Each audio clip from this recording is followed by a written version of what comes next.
지금 이 시각 관심을 끄는 것은 민주당 이재명 대표가 주재할 것으로 알려진 최고위원회입니다. 9시부터 최고위가 시작이 되는데요. 아마 당무를 복귀하면서 어떤 얘기를 할지가 관심을 모으고 있습니다. 자, 첫 과제 만만치가 않습니다. 바로 가결파 징계 문제이기 때문입니다. 특히 당원 징계에 대해서는 현재 답변을 숙고 중에 있습니다. 해당 행위에 대한 조치는 과거에도 있었고 앞으로도 있을 것입니다. 이는 신상필벌, 당연하고도 일상적인 당무임을 말씀드립니다. 이것이 선당후사입니다. 신상필벌은 당연하다. 자, 그런데 이 벌을 준다. 벌이라는 건 뭔가를 잘못했어야 되는 그런 전제가 있어야 되는 거잖아요. 뭘 잘못했을 때 벌을 주는 거잖아요. 뭘 잘못했다는 걸까요? 그러니까 왜 그 이재명 대표 체포동의안에 가결표를 던졌느냐 하는 건데요. 저는 이거 이재명 대표가요, 뭐 지난주에 뭐 작은 차이를 극복하고 단결하자 그랬는데 징계를 좀 보류하는 이런 쪽으로 갈 거라고 보는데, 저는 정확하게 표현하면 징계를 안 하는 것인지 할 수 있는데 안 하는 것인지 못 하는 것인지를 좀 따져볼 필요가 있는데, 저는 이거 못 한다고 봅니다. 왜냐하면 가결표를 던졌다고 해서 이렇게 징계를 하게 되면 헌법과 우리 국회법에 명시되어 있는 자유투표 원칙에도 어긋나는 것이고요. 그다음에 민주당이 뭐 당론으로 부결을 뭐 정한 적도 없지 않습니까? 그래서 이걸 가지고 뭐 다음권 정지 뭐 이런 식의 징계를 하게 되면 이 법원 가면 가처분 소송에서 이게 인용될 가능성이 대단히 높습니다. 그러면 이게 이제 긁어부스럼 만드는 역풍을 초래하게 되는 그런 거기 때문에 오히려 이제 징계는 아마 공천 때 하려고 그러지 않을까. 그 징계는 결사는 공천 때 하려고 그러지 않을까. 어차피 하긴 한다. 예, 하죠. 근데 이런 식으로 하면 안 돼요. 덧나니까. 그러니까 공천 때. 그리고 지금부터 가결을 세게 하게 되면 저기 우리 저 이상민 의원님 앞에 앉아 계셔갖고 제가 뭐 합니다만 저 5분이 나는 이 당에서 나의 미래는 없구나. 그리고 이제 밖으로 나가버리면요. 당 분열이 되잖아요. 그러니까 공천 때까지 묶어두고 그때 가서 정리하는 게 여러 가지로 좋다. 그런 판단 못 내리면 바보죠. 알겠습니다. 지금 보시는 이 화면이 이 시각 현재 민주당의 모습입니다. 이재명 대표가 당무를 복귀했고 최고위 회의를 주재하는 모습인데요. 자, 지금 최고위 회의를 출석을 했습니다. 자, 발언 잠깐만 들어볼까요? 당 대표라고 발언하신 것 같아요. 이재명 당 대표의 속개 선언으로. 당 대표는 여기.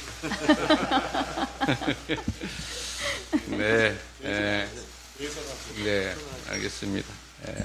최고위원 회의를 속개하겠습니다. 먼저 이재명 당대표의 모두 발언이 있겠습니다.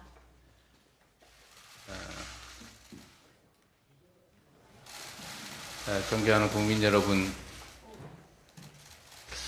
먼저 여러 가지 일로 심려를 끼쳐 드린 점에 대해서 죄송하다는 말씀을 드립니다. 국민의 삶이 어렵고 또 국가적인 여러 가지 위기 상황들로 인해서 우리 국민들께서 가지는 불안함과 불편함에 대해서 조금이나마 더 인식하는 계기가 되었던 것 같습니다. 앞으로도 오로지 국가와 국민의 더 나은 미래를 위해 최선을 다하겠다는 말씀, 이 다짐의 말씀을 드리면서 회의를 시작하겠습니다. 우리 민주당의 가장 큰 과제는, 민주당을 넘어서 대한민국 정치권의 가장 큰 과제는 국민의 삶을 지키고 개선하는 것입니다. 그러나 안타깝게도 정부 여당의 무능함과 무책임함으로 인해서 국민의 삶이, 또 이 나라 경제가, 이 나라의 안보가 위협을 받고 있습니다. 우리 민주당의 제1과제는 그래서 바로 민생을 지키고 평화를 회복하고 민주주의를 진척시키는 것입니다. 최근에 러시아 우크라이나 전쟁에 이어서 중동까지 전선이 확대되고 있습니다. 그로 인해서 고유가, 인플레이션이 심화되고 또 그로 인해서 우리 국민들의 삶이, 민생이 더욱더 악화되고 있습니다. 자, 그래서 이재명 대표 국가의 드디어 역할이 오늘 중요합니다. 당무에 복귀해서 최고위에서 정치의 모두 발언을 역할이 하고 있습니다. 더욱 자, 최지원 기자, 예상했던 장면입니다만 윤석열 오늘 어떤 대통령께서는 얘기들이 더 나올까요? 아마 이제 제일 말씀드렸던 관심이 가는 건 이제 것처럼 가결파로 국정 추정되는 기조를 민주당 전면 내부 이제 소수 의원들에 제시해야 대한 징계 여부를 어떻게 결론 지을지가 가장 큰 무능과 관심일 텐데요. 아마 이 대표가 저렇게 모두 발언을 하는 와중에 그 얘기까지 같이 첨언을 해서 할지 아니면 사후에 이제 비공개 최고위원 회의를 한 번 더 거친 이후에 그 결론 낸 사항에 대해서 뭐 대변인이 브리핑을 통해서 알리게 될지 그거는 이제 아마 오늘 이제 회의를 거쳐서 이제 정해질 걸로 보입니다. 예. 8시 반에 지금 이 대표가 먼저 출근을 해서 일단 비공개 사전 회의를 조금 진행을 하기도 했었는데요. 그 8시 반 국회 출근할 때 기자들을 만난 자리에서는 그냥 고생이 많았다라고만 하면서 이 징계 문제나 그 밖의 당무 사항들에 대해서 별다른 입장 표명을 하지는 않았습니다. 그런데 저렇게 최고위장이 8시 반에 먼저 들어설 때 의원들로부터 박수 세례를 받기도 했거든요. 예. 그만큼 복귀를 환영하는 내부 분위기가 있었던 것은 지금 전해지고 있습니다. 예. 자, 지금 징계를 어떻게 할 것인가, 당장은 안 하더라도 언젠가는 할 것이다라는 게 대체적인 시각인 것 같습니다. 하지만 당사자들은 강하게 반발하고 있습니다. 지금도 하면 안 되고 나중에 총선 직전에 공천 때도 하면 안 된다라고 하고 있습니다. 징계 얘기가 나오는 것 자체가 말이 안 되는 얘기거든요. 국회의원이 각자에게 부여되는 헌법적 권한이 있는데 정치인이 자기 소신대로 의사표명을 했고 또 그 당시에 이 가결, 부결 자체가 당론으로 결정된 바가 없어요. 가결표를 던진 그 의원들에 대한 무슨 징계 운운하는 건 도저히 뭐 그건 엉뚱한 얘기인가. 그 아직까지도 뭐 징계 운운하고 있다는 게 얼마나 상식에 반하고 이치에 반하는 얘기입니까? 그거에 대해서 제가 어쩌고 저쩌고 말 대꾸도 하기야 싫습니다. 네, 대꾸도 하기 싫다고 하셨는데 지금 화면에 바로 나오십니다. 이 자리에 계시니까 바로 질문 드리죠. 자, 이치에 맞지 않고 상식에 맞지 않는다. 어떤 말씀이십니까? 아니 가결파라는 것도 없습니다. 무슨 뭐 가결하기 위한 무슨 뭐 결사체를 만든 적도 조직한 없고. 것도 없고. 이 말씀드리겠습니다. 이거 비밀 무기명 투표니까 제가 어떤 표를 던졌다는 건 아무도 법도 모르죠. 안 되는 거고요. 예. 다만 가결한 의원들은 이재명 대표 그리고 더불어민주당이 여러 차례에 걸쳐서 국민과 약속을 했어요. 불체포 특권 국회의원들은 특권이니까 포기하겠다. 근데 안 지켰잖아요. 예. 그래 방패 정당이다라는 국민적 비판과 비난을 그냥 온통 받았지 않았습니까? 예. 그래서 이재명 대표가 교수단체 연설에서 다시 한번 또 공언했어요. 포기한다고. 그리고 더불어민주당도 의원총회를 통해서 확인했고 가결한 의원들은 국민과의 약속을 지키기 위해서 불체포 특권 포기해야 되니까 그렇죠. 일반 시민하고 똑같이 영장심서 받으러 가야 되고 그 걸림돌인 국회에서의 체포 동의안을 가결시켜야 된다. 이래서 그런 걸로 알고 있습니다. 자, 약속을 그런데 무슨 예. 국민과 약속을 지킨다는 것이 징계받을 사안인가요? 오히려 국민과의 약속을 여러 차례 했음에도 불구하고 뒤에 엎은 그 의원들이 해당 행위고 국민과 민심에 반하는 행위죠. 약속을 지키라고 해서 그 결과도 영장 기각이었잖아요. 결과야 뭐 판사님이 판단하는 거니까. 예, 오히려 더 이재명 대표한테 잘 된 거 아닌가요? 아니 그냥 뭐 잘 되든 안 되든 그거 유불리를 생각할 것은 아니고 어쨌든 일반 시민하고 똑같이 국회의원들도 불체포 특권을 포기를 하도록 그러니까 똑같이 영장 심사를 받을 수 있도록 그 걸림돌이 되는 체포 동의안을 가결시킨 것뿐입니다. 그럼 뭐 그렇게 당연히 국민과 약속을 지킨 거니까 국민과 약속을 지킨 민심 한번 국민들한테 물어보세요. 우리 당내에서는 왜 이렇게 민심과 유리되는 얘기들만 있는지 저렇게 무슨 징계해야 된다 운운하는 건 진짜 얼굴이 화끈거립니다. 저당 소속 의원으로서 저런 얘기가 나오고 색출이라는 얘기가 나오고 하는 거 보면 너무나 부끄러운 모습인데 막 마구잡이 하거든요. 장난들 하듯이 마치 무슨 뭐 사슴몰이 해가지고 저렇게 하면 뭐 전전긍긍할 줄 아는데 전혀 눈 하나 깜짝 안 해요. 아니 한번 해보라고 해보세요. 뭐 징계를 무슨 뭐 가지고 징계를 하나. 그게 참 어찌 보면 좀 뭐랄까 몰상식한 얘기도 하고 예. 부끄러운 얘기도 하고 이런 얘기들이 있다는 게 그 말이 안 되죠. 뭘 가지고 징계를 할 건데라고 이제 하셨어요. 저 가결 당시에 다른 의원들한테 자 우리 가결합시다 뭐 이런 운동이라도 하셨습니까?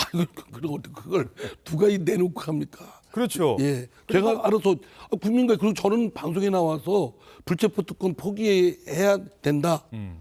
약속을 지켜야 된다. 그러니까 뭐 그런 얘기를 하면 짐작이 되죠. 짐작일 뿐이지 내가 뭐 그걸 사진 찍었습니까? 누가 봤습니까? 예. 자 그럼 오늘은 당장 어떤 결론이 안 나올 가능성이 높다고 해도 앞으로 공천 과정에서 이제 뭐 올해 말 정도 되면 어느 정도 나올 텐데 그때는 영향 없을까요? 그런 장난질 하는 건 금방 드러납니다. 뭐 의심을 강하게 하죠. 뭐 여러 행태들이 있고 지금 당내에서도 강성 당원들이 뭐 처단해야 된다, 축출해야 된다, 뭐 별 얘기 다 나오지 않습니까? 다 짐작은 되는데 만에 하나 뭐 장난질을 조금이라도 있다. 그럼 국민이 그거 이 더불어민주당을 온전한 당으로 보겠습니까? 한때 눈가림으로 분칠해서 눈속임을 할 수 있을지언정 영원히 그걸 갈 수는 없다고 봅니다. 만약입니다. 만약에 그 장난질을 하려고 한다면 표현이 뭐 그렇게 말씀하셨습니까? 제가 속한 당에 대해서 누워서 침뱉어서는 안 되기 때문에 예. 만약에 장난질이 없도록 해야 될 것이고 뭐 용납할 수는 없는 일이죠. 당을 선택하는 문제를 고민하실 수도 있습니까?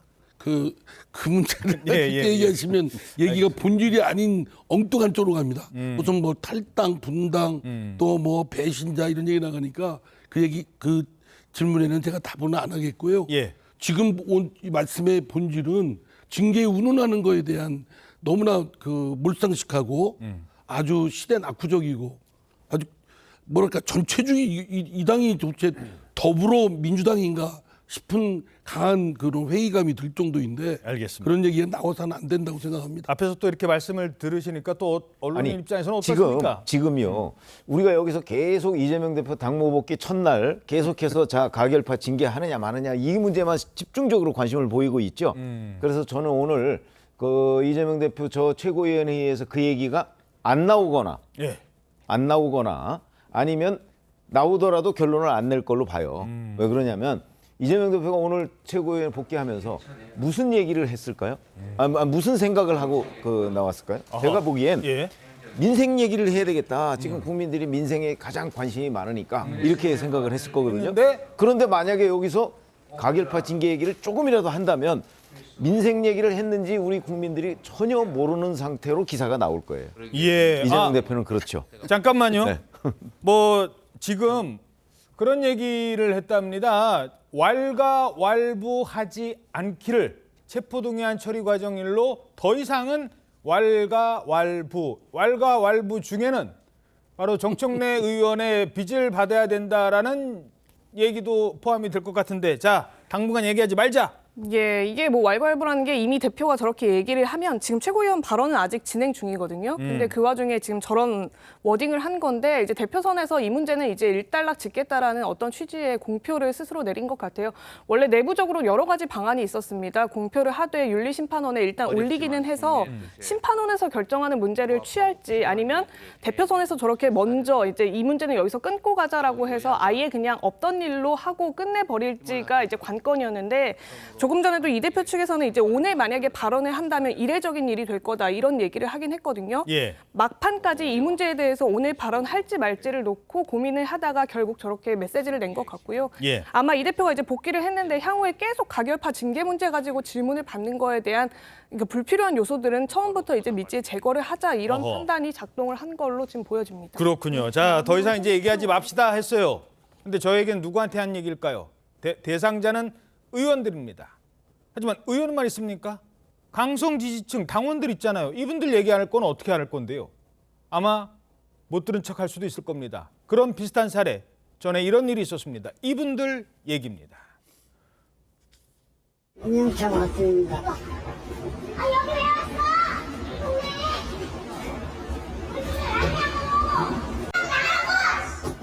정상이고 중해드리겠습니다. 저는 여기 정상이고. 아 됐어! 어디 하구라 이놈네! 어디 감히 이제 뒤통수에 칼 묶어서 어디 와 여기! 너 기다려! 배신 때려놓고서 무슨 야 어디 와! 자, 막 소리 지르잖아요. 지금 보신 게 사실 지난 8월 상황이에요. 민주당 윤영찬 의원 지역구에서 주민들이랑 간담회 하려고 그래서 간담회에 갔는데 강성 지지자들이 찾아와서 막말을 서슴지 않습니다. 난동을 부렸습니다. 자, 이재명 대표 왈가왈부하지 말라고 했지만 당원들이 왈가왈부하는 건 어떻게 막을 건데요.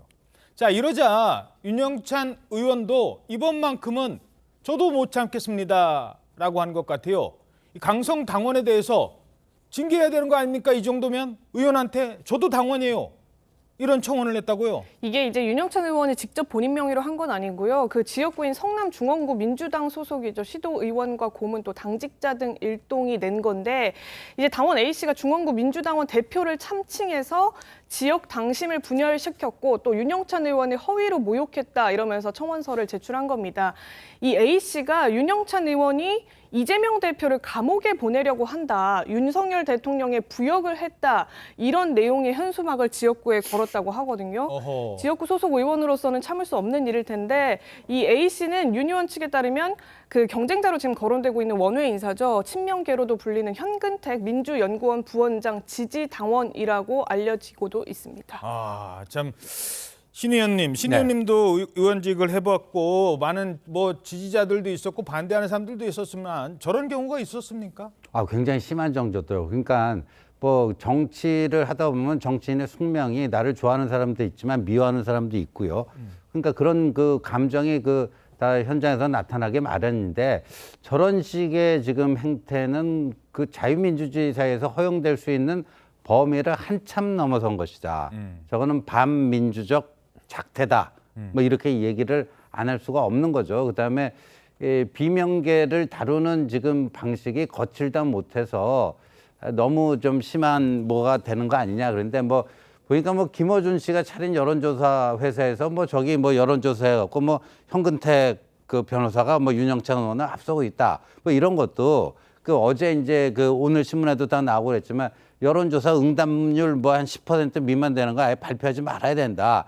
이게 여론조사 업체 34, 50 모여서 일종의 그런 자정선언을 한 거거든요. 예. 그러니까 이런 것까지 다 포함해가지고 사실상 그 고사를 시키는 거죠. 저렇게 해가지고요.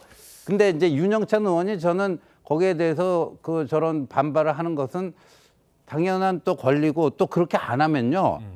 저런 데서 기싸움에서 밀려버리면 지역구 활동 자체가 안 될 겁니다. 예. 사실 기싸움에서 밀리면 지역구 활동 자체가 안 된다고 하는데 비슷한 심정이십니까? 윤영찬 의원과 다른 의원들도 아 이제 좀 너무한 거 아니야 하십니까? 물론 이제 그 국회의원이 일반 시민이나 일반 당원들에 대해서 법적 그 어떤 소송 뭐 고소라든가 이런 건 가급적이면 자제해야 되겠죠. 대등한 입장이 아니니까요. 그런데 오죽하면 그랬을까 싶습니다.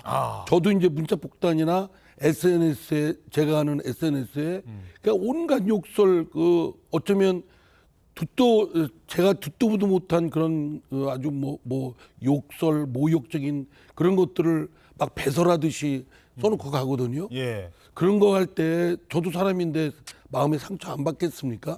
뭐 그런데 그렇기 때문에 이해는 갑니다. 가고 오죽하면 저랬을까. 그리고 저 드러난 것이 저뿐이지 저거 이외에도 상당히 많았을 거예요. 예. 네, 제가 알기로는 그런 입장에서 아마 저런 최소한의 방어 조치라도 한 건데 저거 뭐 근데 저거 난동 피운 분이 무슨 고소했다고 해서 움찔하지 않습니다. 아주 저분들도 뭐 보통이 아니에요. 예. 뭐 겪고 혹시 뭐 저 우리 사회자께서 그런 저분들의 문자 폭탄 한번 받고 싶으시면 제가 전화번호 저는 제가 개인적으로는 그분들한테 한번 알려드릴게요. 자, 문제는요. 지금 이게 이렇게 지금 8월 달만 해도 당원들이 저런 정도밖에 어떤 나름대로의 그 목소리를 높였다면 이제부터는 당에서 당장 민주당 지금 뭐 하고 있느냐, 곧 현역 의원 평가합니다. 현역 의원 평가할 때 정량 평가라는 것도 있지만 정성 평가라는 게 있어요. 이 정성 평가는 그 지역 시끄럽잖아요. 뭐 주민들 반대하는 사람들 많다며. 이런 거를 숫자가 아니라 그냥 이런 느낌으로 언론에 많이 나왔잖아요. 이러면서 하위 한 20%로 점수가 뚝 떨어지면 아이고 공천 주고 싶어도 못 주겠네. 이런 상황이 나올 수도 있거든요. 나중에는. 그 방법은요. 지금 앵커께서 말씀하신 그런 방법 외에도 수도 없이 많습니다. 뭐 여론조사 거치는 방법 뭐 있죠. 뭐 예를 들어서 뭐 시스템에 의한 공천을 민주당이 늘 강조하잖아요. 예. 그 시스템 누가 만드는데요? 지도부가 만들잖아요. 그렇기 때문에 이 시스템에 어느 정당이든 그 시스템 공천을 강조하지만 실질적인 그 어떤 그 결과를 왜곡하려고 한다면, 누군가 그런 마음을 먹는다면 그 수법은 저희가 기자해가면서 수도 없이 많이 봐왔기 때문에, 그러니까 지금 뭐 비명계 오늘 뭐 왈가왈부하지 않는다 그러면 앞으로 총선 때까지 왈가왈부하지 않는 거냐? 그건 아니죠. 저희들의 경험을 보면 그건 아닙니다. 다만 지금 왈가왈부하면 나가서 뭐 그 징계를 받거나 뭐 이런 분들이 나가서 뭐 자기의 어떤 살 길을 찾지 않겠습니까? 그렇죠. 그러니까 지도부로서는 그 사람들이 살 길을 찾기 어려운 시점, 뭐 공천 직전이라든가 뭐 이런, 아니면 공천 과정에서 또 여러 가지를 그 왜곡하는 결과를 만들 수도 있잖아요. 그렇죠. 그런 거를 하겠다는 게 이렇게 숨겨져 있는 거로, 괄호 안에 숨겨져 있는 거로 해석을 하는 것이 맞다. 저는 그렇게 보거든요. 그렇기 때문에 지금 말씀하신 여러 가지 그런 것들은 지금 현재 잠재우고 있다 이렇게 얘기를 한다고 해서, 그러면 앞으로 석 달 뒤에 여전히 그럴 것이다 이렇게 판단하면 오판이 될 겁니다. 예, 알겠습니다. 자, 그런가 하면 지금 이재명 대표가 당무에 복귀하는 오늘, 지금 이재명 대표는 당무 복귀 첫 일성으로 뭐 인생 이런 얘기를 했는데 이미 다른 의원들 얘기였잖아요. 자, 바로 이 사람, 법인카드 논란에 열쇠를 쥐고 있는 이 사람이 오늘 검찰에 출석을 합니다. 아마 이분도 이재명 대표의 오늘 발언보다 더 언론에 보도될 가능성도 있어 보입니다. 이재명 대표님이 이루고자 하는 세상은 도대체 어떤 세상입니까? 절대 권력자로서 국민의 세금으로 공무를 수행하게 되어 있는 공무원을 하인처럼 보는 분이 국민의 고충을 헤아리며 어루만져주고 민생을 생각하는 정치인이라 할 수 있겠습니까? 이재명 대표님께 이제는 진실을 말해 진정 편해지시기를 바랍니다. 자, 이제 한 10분 남았어요. 또 이 오늘 출석이 9시 반이랍니다. 공익제보자 조명현 씨, 지금 이재명 대표 오늘 지금 첫 발언했는데 한동안 이제 출근 안 하다가 지금 수원지검에 출석하는 저분의 발언도 주목될 것 같아요. 예, 시간대가 묘하게 겹쳐서 지금 두 사람의 이제 공식 행보에 관심이 더 끌리는데, 이 원래 10시 수원지검 조사로 알려져 있거든요. 그런데 지금 9시 45분쯤에 수원지검 후문에서 이 공익제보자 조명현 씨가 간단한 입장 표명을 하고 들어간다고 합니다. 오늘 그 수원지검 조사는요, 그 전에 조명현 씨가 권익위를 통해서 추가로 신고했던 법인카드 유용 의혹 관련 이재명 당시 경기지사의 인지 여부 등이 포함되어 있는 걸로 확인이 됐습니다. 당초에 이제 김혜경 씨 법인카드 유용 의혹 조사를 넘어서서 이재명 당시 경기지사가 어느 정도 이 부분에 대해서 인지를 했고, 혹은 본인도 유용을 했고 묵인하는 절차가 있었는지에 대한 조사도 오늘 수원지검 조사에서 이루어질 걸로 보이는데요.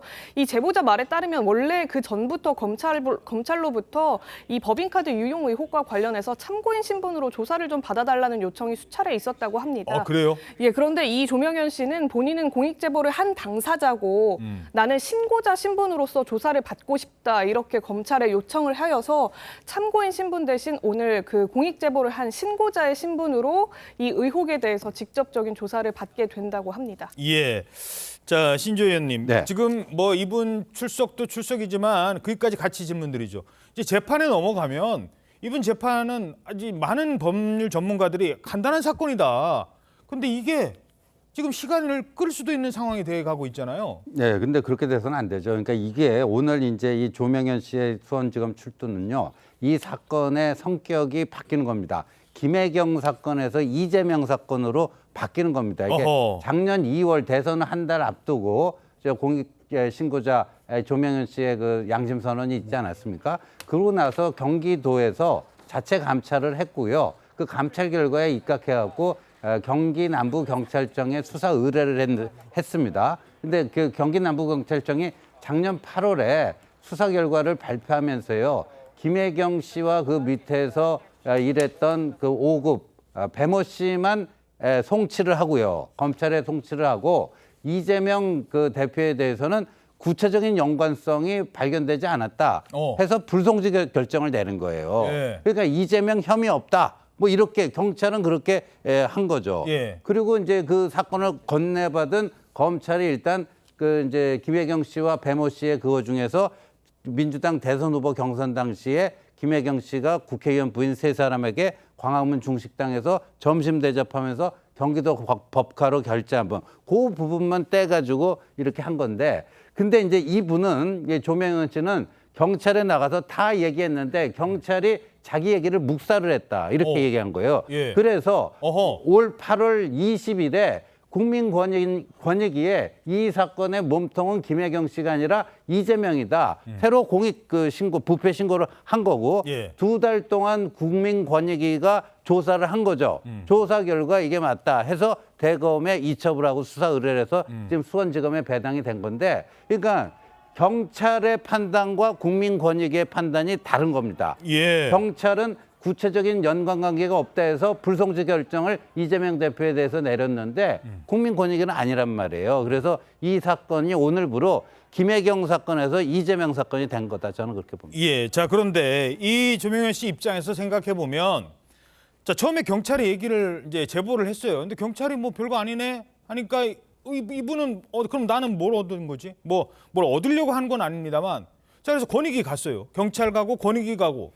근데 권익위에서 또 얘기했더니 검찰에 넘겨요. 오늘 검찰 출석합니다.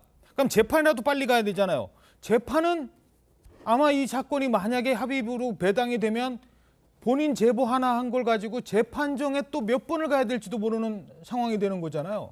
뭐 그렇게 가야 되는 거죠. 어찌 보면 이게 이제 그 공익 제보를 한 사람의 운명과도 같은 일인데, 그 사실은 본인이 지금 원하는 것은 합당한 범죄 행위가 있었으면 그 범죄 행위가 합당한 처벌을 누군가 책임 있는 사람이 받아야 된다, 이런 거 아니겠습니까? 그렇죠. 그런 것 때문에 지금 이제 검찰에 갔는데, 오늘 검찰에 간 핵심은 결국은 이재명 대표가 알았느냐 몰랐느냐는 증거를 얼마나 조명현 씨가 확실하게 제시하느냐에 전 달려 있다고 보고, 이미 수원지검에서 상당한 정도로 이제 김혜경 씨나 아니면 배모 씨와 관련, 그다음에 이재명 그 당시 경기도지사의 인지 여부, 아마 상당한 정도로는 조사가 돼 있을 거예요. 그러니까 이게 이제 문제가 돼서 이제 재판에 넘어가야 된다고 한다면 그 기간이 그렇게 길지는 않을 것이다. 저는 이렇게 생각합니다. 예, 알겠습니다.